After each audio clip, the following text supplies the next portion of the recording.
Tonight we have information on the updated policy that will allow the sale and consumption of alcohol in public parks in Greenville.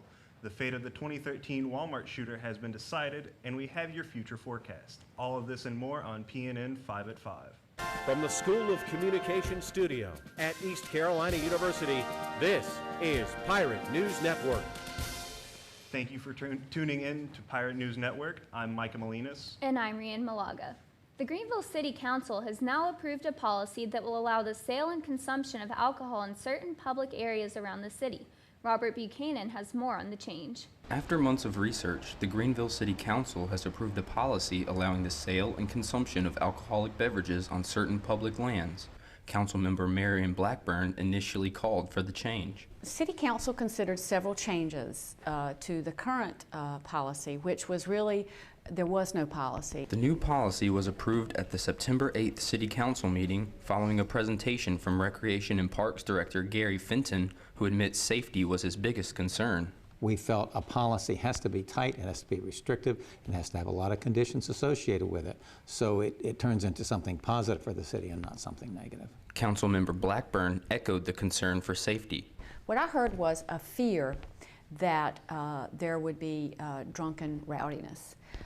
And the way that you prevent that, there were some safeguards written into the policy. These safeguards include fencing in the desired location, site-specific time restraints, and having at least 2 special duty police officers on site during an event. Another restriction is that only nonprofit organizations and city functions will be allowed to host events serving alcohol. This can only be done by nonprofits. And not only does it provide that additional entertainment aspect, but it can also be a source of fundraising for nonprofits. And that's something that even the city can benefit from. In all, 5 locations were selected for possible alcohol sale and service.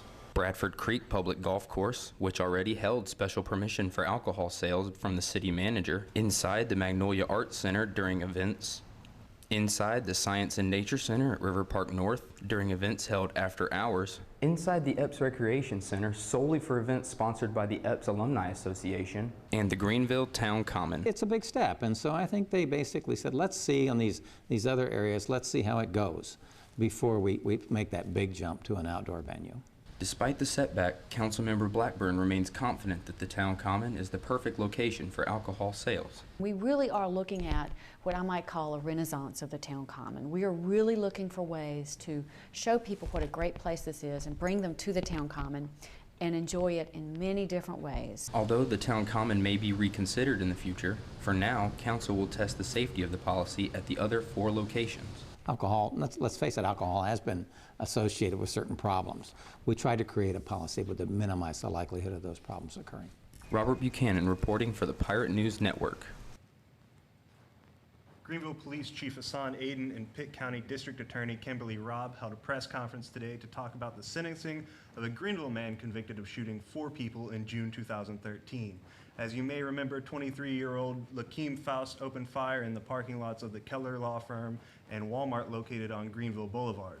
5 people were injured, including Faust, who was shot multiple times after opening fire on police. Faust was sentenced to 97 years in prison after pleading guilty to 14 counts, including attempted first-degree murder and assault on law enforcement. We have some unusual news out of Iredell County tonight. A zoo staff member was injured after being attacked by a wildebeest last Monday, and it all happened in front of a group of school children on a class field trip. Eric Phillips reports. It did happen in front of the kids, and there's nothing we could do. It was an accident. Scotty Brown says what happened to his bookkeeper, Kimberly Hillman, was a painful lesson to learn. He says last Monday, his staff was taking wagonfuls of school children through the drive-through zoo in Iredell County called Zootastic when a mother arrived late with her children.